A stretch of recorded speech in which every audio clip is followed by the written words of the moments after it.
우리 함께 예배하는 분들과 인사 나누시겠습니다. 오늘 이 자리에 오신 거 보니 믿음이 참 좋으십니다. 이렇게 같이 인사 나누시겠습니다.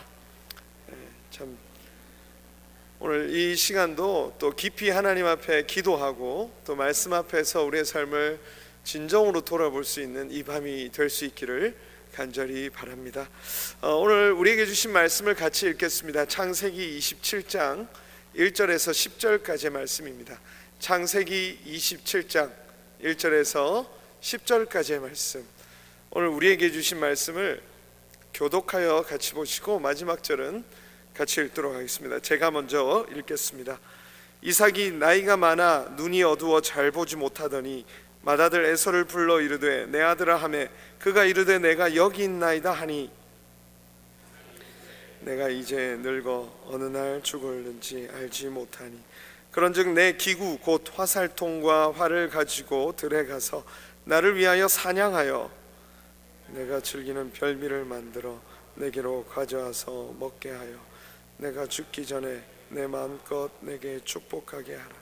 이삭이 그의 아들 에서에게 말할 때에 리브가가 들었더니 에서가 사냥하여 오려고 들로 나가매 리브가가 그의 아들 야곱에게 말하여 이르되 내 아버지가 내 형 에서에게 말씀하시는 것을 내가 들으니 이르시기를 나를 위하여 사냥하여 가져다가 별미를 만들어 내가 먹게 하여 죽기 전에 여호와 앞에서 내게 축복하게 하라 하셨으니 그런즉 내 아들아 내 말을 따라 내게 명하는 대로 염소 떼에 가서 거기서 좋은 염소 새끼 2마리를 내게로 가져오면 내가 그것으로 내 아버지를 위하여 그가 즐기시는 별미를 만들리니 내가 그것을 내 아버지께 가져다 드려서 그가 죽기 전에 내게 축복하기 위하여 잡수시게 하라. 아멘. 오늘 본문은 이삭과 또 그의 2 아들 그리고 리브가의 이야기까지 한 가정이 하나님 앞에 어떤 모습인지 적나라하게 드러나는 본문입니다. 우리 모두가 잘 알고 있는 본문이죠. 결정적인 순간에 인격과 또 영성이 드러나게 되어 그 삶이 생각지도 못한 방향으로 흘러가는 것을 또 오늘 본문은 보여줍니다. 학창 시절에 이렇게 버스를 타고 이렇게 학교를 이렇게 등교를 하는데 아침에 어머니께서 싸주신 도시락 반찬 이 냄새가 스물스물 올라오는 것 같아요. 그래서 옆에 또 예쁜 여학생이 이렇게 서 있으니까 겁이 나는 거예요. 이 냄새가 혹시 저 학생이 맡으면 어떡하나 하는 그런 걱정스러운 마음에 이렇게 가게 되죠. 김치나 또 냄새 나는 것들이 있으면 배어 나오기 마련입니다. 김치통도 여러분 김치를 다 먹고 나서 아무리 깨끗이 씻어도 그 김치통에 배어 있는 그 빨간 김치 국물 자국은 쉽사리 없어지지 않습니다. 햇볕에 말리고 또 온갖 좋은 것으로 그곳을 닦아도 그 통 안에 깊이 배어 있는 그 냄새 그리고 그 색깔 그것들은 그곳에서 드러나게 마련입니다. 우리의 인격도 그런 것 같아요. 우리의 인격과 영성이 어떻게 준비되고 훈련이 되어 있는가 결정적인 순간에 드러나게 되어 있는 것 같아요. 오늘 이삭과 리브가 그 모습을 보면 굉장히 이 구원의 역사에 굉장히 결정적인 순간이거든요. 근데 그 순간에 이 이삭과 리브가의 행동은 좀 이상합니다. 근데 원래 이런 사람들이 아니에요. 이삭은 어떤 사람입니까? 아브라함 자기 믿음의 조상이죠. 아브라함이 자신의 아버지예요. 아버지가 아브라함입니다. 아브라함이 그를 죽이려 할 때 이삭은 어떤 태도를 보였습니까? 그 성경에 반항하여서 도망하였다 이런 말 한마디도 없어요. 이삭은 아버지가 칼을 들어 자기를 칠 때까지도 묵묵히 그 자리를 지켰습니다. 물론 여기에서도 여러 가지 학설이 있어요. 그 뒤로 이삭이 등장하지 않거든요. 그래서 삐져서 도망갔다 이런 학설도 실제로 있습니다.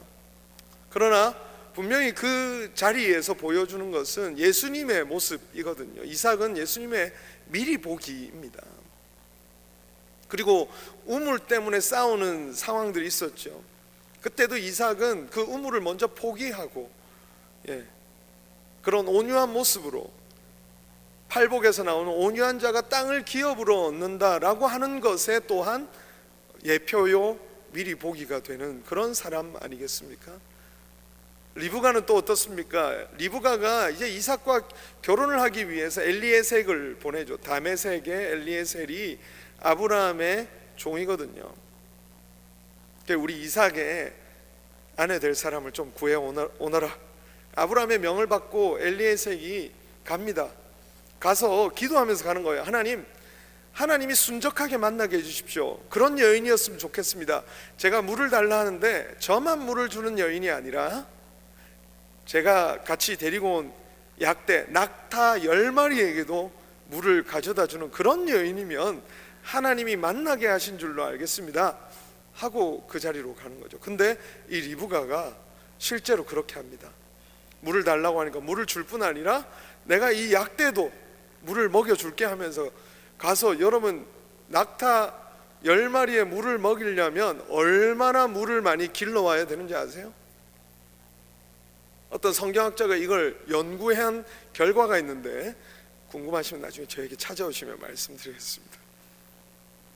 굉장히 많은 물을 양을 떠와야 되는 그 수고를 감내하고도 섬김의 마음이 있던 그 여인이 바로 리브가라는 것이죠. 그런데 오늘 모습은 완전히 다른 인격으로 그들은 서로를 속이는, 마치 첩보 영화와 같이 서로를 속이는 장면으로 등장합니다. 성경은 오늘 본문에 이들의 상태를 굉장히 중요하게 묘사하고 있습니다.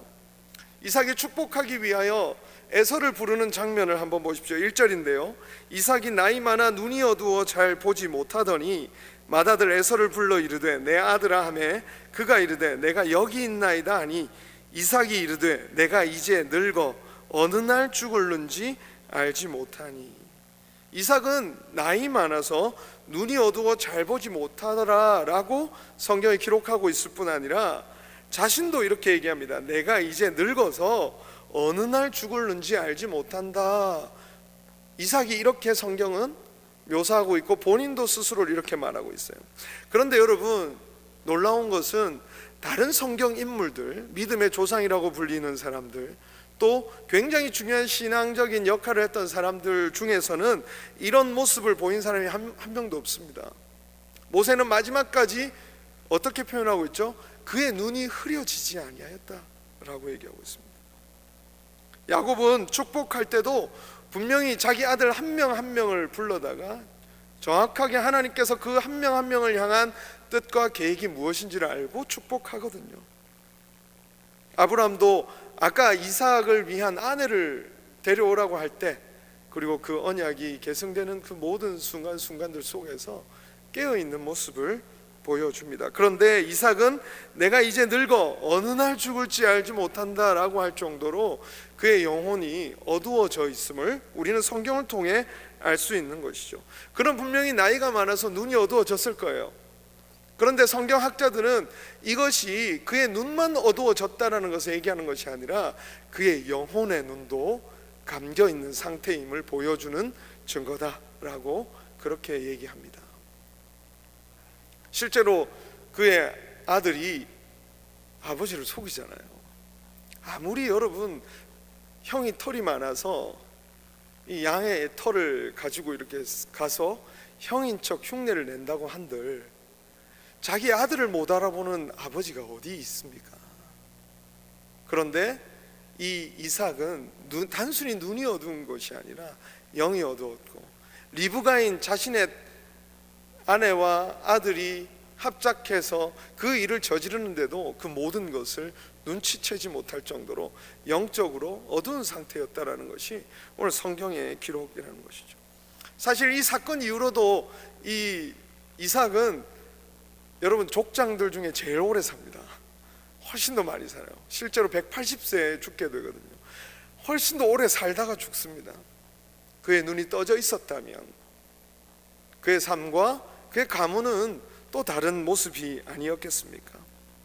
또 하나 이삭의 모습을 이렇게 실질적으로 이상한 부분들을 묘사하는 장면이 바로 에서만 불러서 조용히 축복하는 장면입니다.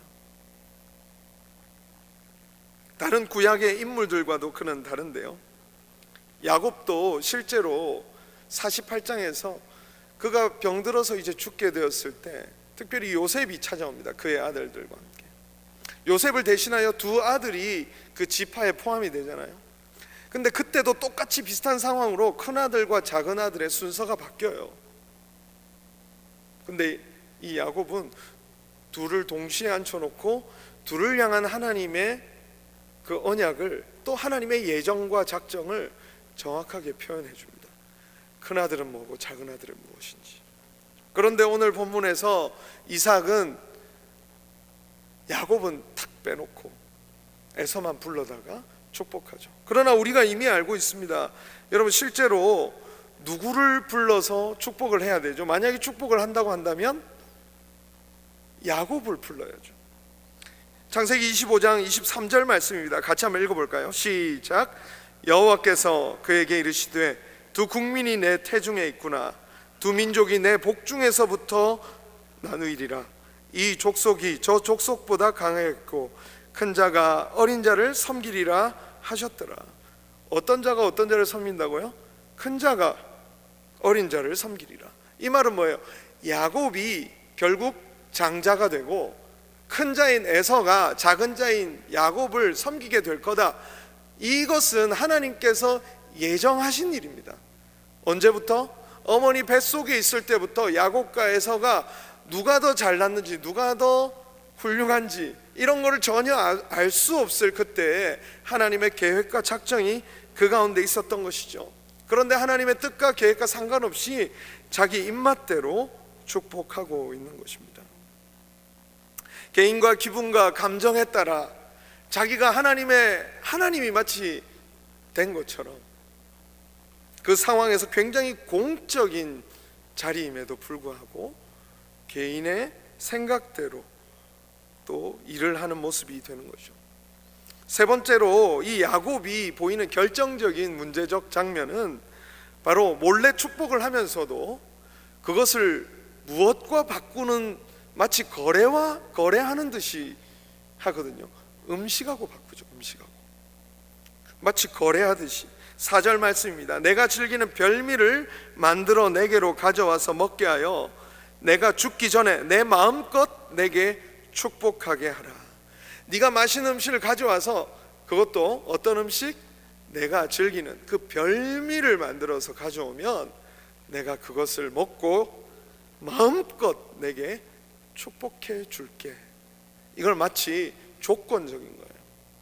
마치 거래하듯이 이 축복이 하나님으로부터, 은혜로부터 흘러와서 아브라함에게, 이제 이삭에게, 그리고 그 아들에게 흘러가는 상황인데, 마치 자기가 먹을 것을 가져오면 그것을 가지고 내가 축복을 해줄 수 있는 그 권리가 자기에게 있는 것처럼 얘기하는 것이죠. 여기서 즐기는 별미, 이 별미라는 말 자체가 바로 그가 얼마나 자기 감정적으로, 자기 육체적으로 사랑하고 있는가라는 것을 강조하고 있습니다. 이 표현이 강조되고 있어요. 9절에도 보면 염소떼에 가서 거기서 좋은 염소 새끼 2마리를 내게로 가져오면 내가 그것으로 내 아버지를 위하여 그가 즐기는 별미를 만들리니. 영어 성경에도 보면 여기 9절 영어 부분에도 such as he loves라고 되어 있습니다. 그가 사랑하는 것이에요. 그가 사랑하고 있는 것이 강조되고 있습니다. 14절에도 그렇습니다. 그가 가서 끌어다가 어머니에게로 가져왔더니 그의 어머니가, 그의 아버지가 즐기는 별미를 만들었더라. 또 as his father loved, 즐기는, 의도적으로 이 성경 본문은 그가 즐기고 있고 그가 사랑하고 있는, 그가 매우 깊이 빠져 있는 그 음식에 대해서 성경은 얘기하고 있어요. 또 한 가지, 아까 말씀드렸던 내 마음껏이라고 하는 이 히브리 단어도 사람의 욕망을 굉장히 강렬하게 표현하고 있는 단어입니다. 자신의 욕망이 충족될 때 사용되는 그 단어가 바로 내 마음껏이라고 하는 그 히브리 원어의 표현이라는 것이죠. 하나님의 예정이 있습니다. 하나님의 작정이 있고 하나님의 계획이 있습니다. 그런데 오늘 이삭의 모습은 어떻죠? 그것을 마치 개인적인 권리가 자기에게 있는 것처럼, 그것을 마치 조건적으로 내가 뭔가를 얻으면, 내 마음에 이걸 흡족하게 내 마음에 들면 내가 이것을 베풀어 흘러가게 하겠다라고 하는 굉장히 자기주도적이고 자기 주장이 가득한 태도로 하나님의 언약과 하나님의 사역을 대하고 있는 모습이라는 것이죠. 결국 이것으로 인해서 가정의 불화가 시작되고 공동체가 서서히 무너져 가는 것을 우리는 볼 수 있는 것입니다. 이삭은 하나님의 뜻을 무시하고 자기 욕심대로, 자기가 사랑하는 대로 자기 아들을 축복합니다. 그리고 자기 아내는 남편을 속이기 위하여서 들어오죠. 그리고 자기 아들은 자기를 속이기 위하여 들어갑니다. 그리고 나중에 에서는 또 자기 동생을 죽이기 위하여 들어가죠. 우리가 우리의 사역을 대하고 우리의 인격과 우리의 영성이 우리가 가진 현장에서 바르게 세워지지 않을 때 그 작은 틈으로 온 공동체의 불신과 또 욕망이 스물스물 기어 들어와서 점점 퍼지는 것을 보게 됩니다. 저는 이게 단순히 하루 이틀의 문제로 형성되었을 거라 생각하지 않습니다. 오랜 동안 이 이삭과 리브가가 가진 그 하나님 앞에서의 그 태도가 결국에 조금씩 드러나서 공동체 전체에 영향을 미치게 된 것이죠. 하나님께서는 이삭과 그 리브가 그리고 야곱과 그리고 에서의 그 가족을 통해서 하나님의 언약이 흘러가는 그 거룩한 영광의 은혜를 주셨음에도 그 가정은 뭐가 없는 거죠? 그 영광을 감당할 인격과 영성의 기초가 준비가 안 된 겁니다. 이게 참 무서운 성경이 우리에게 보여주는 장면입니다. 우리는 영광스러운 것을 참 사모합니다. 참 사랑해요. 그 자리에 오르고 싶고 어떤 영광스러운 자리, 좋은 우리에게 맡겨지면 좋겠다고 싶은 그 일을 우리는 사랑합니다. 그러나 우리에게 다시 한번 질문해 보아야 합니다. 내가 그 영광스러운 자리를 감당할 인격과 영성이 준비되어 있는가라는 것 말이죠. 하나님이 인간의 연약과 실수에도 불구하고 하나님의 예정은 흘러가요. 이게 성경이 또 하나 보여주는 것입니다. 하나님의 예정과 작정은 인간의 연약함과 실수에도 굴하지 않고 흘러갑니다. 하나님의 계획이 뭐였죠?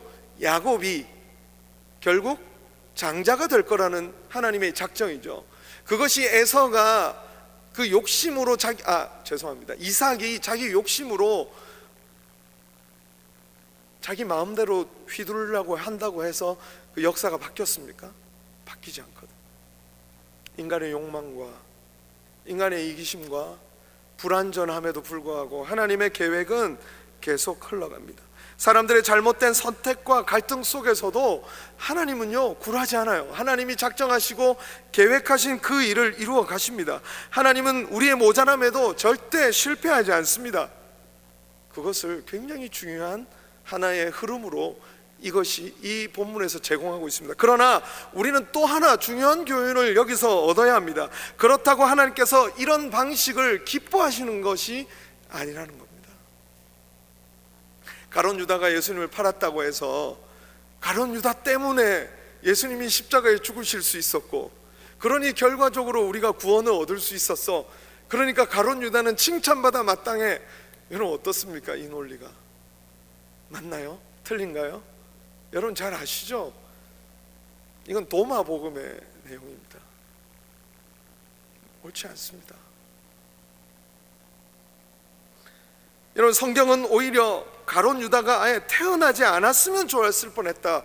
그가 분명히 하나님의 예정과 작정이 이루어지는 그 하나님의 톱니바퀴 안에 하나의 굉장히 중요한 역할을 했다 하더라도 그는 그의 연약함과 부족함과 욕망으로 인하여서 하나님 앞에서 그가 가지 말았어야 될 길을 간 것은 부인할 수가 없는 일이죠. 하나님은요, 누구를 찾으시는가? 하나님이 어떤 사람을 찾으시는가? 하나님의 언약과 하나님의 예정과 하나님의 작정, 오늘 이 땅을 향하여서 하나님께서 이루고자 하시는 그 거룩한 일이 무엇인지를 알고 이해하고 그 뜻을 구하고자 하며 결국 하나님께서 그 거룩한 일을 이루실 것을 기대하면서 나의 자리가 어디입니까? 하나님이 이 일을 이루실 것인데 하나님, 내가 어떤 모습으로 하나님 앞에 서야겠습니까? 하고 그렇게 하나님 앞에 나아가는 자들을 찾으신다는 거예요. 바로 우리가 얼마 전에 살펴보았던 세례 요한이 바로 그러한 사람 아니었겠습니까? 이사야 선지자가 광야에 외치는 자의 소리가 있어야 되겠다, 있을 것이다, 주의 길을 곱게 할 것이다 라고 하는 메시지가 선포되었을 때 이 세례 요한이 어떻게 받아들였겠습니까? 내가 그 일을 하고 있어야 되겠구나. 어쩌면 자신이 의도하지 않은 채 그는 그 일을 하고 있었을 거예요. 왜? 말씀을 보다 보니까 결국 그리스도께서 오실 것이겠지. 그러면 나는 어느 자리에 서 있어야 될까? 자기의 자리를 찾아 그 앞에 서기 시작한 것이죠. 요나단은 또 어떻습니까? 그가 사울의 아들로 장자였지만, 그래서 그 모든 권리가 본인에게 있지만 하나님의 예정과 작정이 누구를 통해서 이루어져 가는 것을 보는 거예요. 다윗을 통해서 이루어져 가는 것을 보면서 요나단은 자신이 가진 왕적인 권한을 모두 다윗에게 내려놓습니다. 하나님께서 당신을 통해 일하는 것을 내가 지금 봅니다. 여러분, 과연 그거 쉬울까요? 과연 그 권리의 포기가, 과연 자기의 어떤 분명한 자기가 누릴 수 있는 것인데 그것을 포기한다는 것이 과연 쉽겠습니까? 바로 이 이삭과 리브가는, 바로 이 가정은 바로 그 하나님의 영광이 자신의 가정을 통해 흘러가지만 그것을 감당할 인격적 기초와 영성이 준비되지 않은 고로 결국 이 뒤 성경을 보십시오. 이삭과 리브가는 등장하지 않습니다. 죽을 때만 나와요. 죽을 때만. 다른 성경 인물들과 다르죠. 야곱이 이후의 모든 성경의 지면을 차지하는 반면 이삭과 리브가는 그 성경에서 등장하지 않습니다.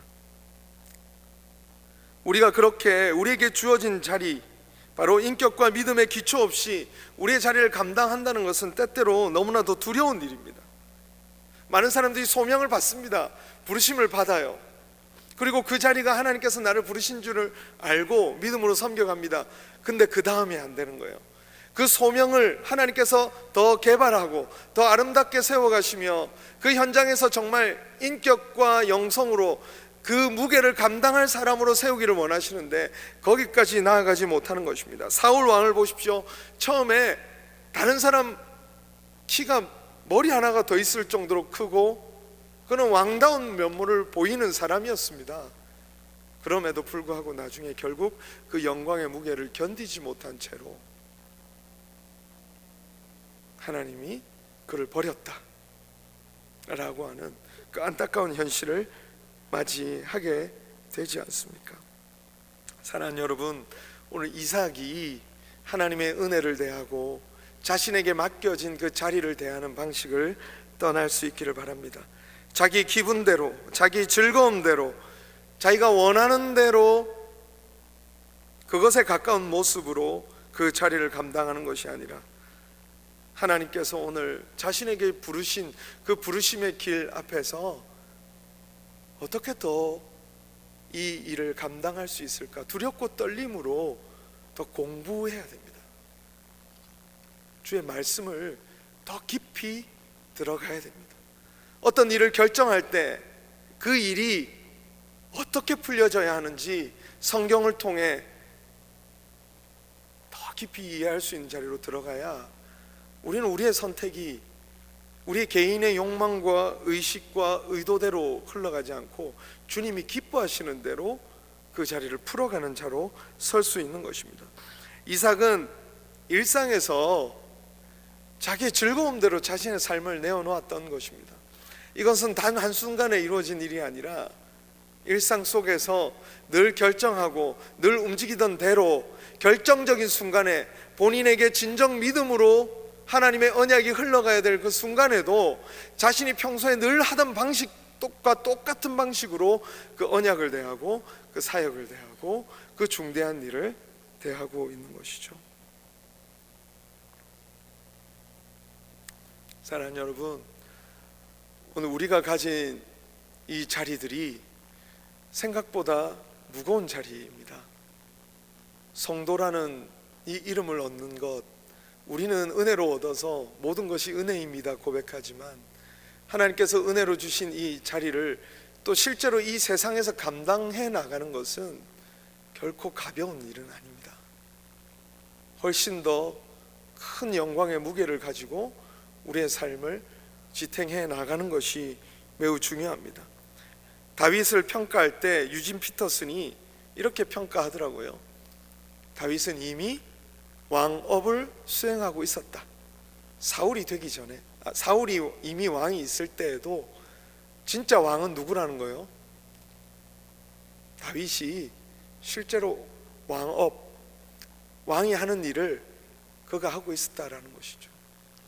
우리는 어떤 자리에 오르고 싶어 합니다. 직분을 중요하게 생각하여 죄송합니다, 완장을 차고 싶습니다. 근데 그 자체가 중요한 것이 아니라 정말 다윗이 왕으로서의 그 일을 감당하고 있었던 것처럼 백성들을 돌보고 또 하나님 앞에서 적군들 앞에 맞서 그들을 용감하게 무찔렀던 그 모습들, 다른 어떤 것보다 하나님을 먼저 생각하며 두려워할 줄 아는 그 마음들이 준비되어 그가 이스라엘 왕으로 세워졌던 것처럼 우리는 어떤 자리에 부르심을 받는 것보다 내가 진짜 그 자리를 감당할 인격과 영성이 준비되어 있는가, 훨씬 더 중요하게 우리의 영혼에게 던져야 될 질문인 것 같습니다. 우리가 맡은 사역에 진짜 무게를 아는 데까지 나아가길 바라고 또 그 일을 이루실 분이 하나님이심을 알고 그 하나님이 그 일을 어떻게 이루어 가실지 믿음으로 바라보면서 겸손히 또 우리의 삶을 내어드릴 수 있는 저와 여러분 될 수 있기를 주님의 이름으로 축원합니다. 기도하겠습니다. 하나님 아버지, 이 저녁에도 하나님 앞으로 나아갑니다. 우리를 부르신 그 부르심의 자리가 있습니다.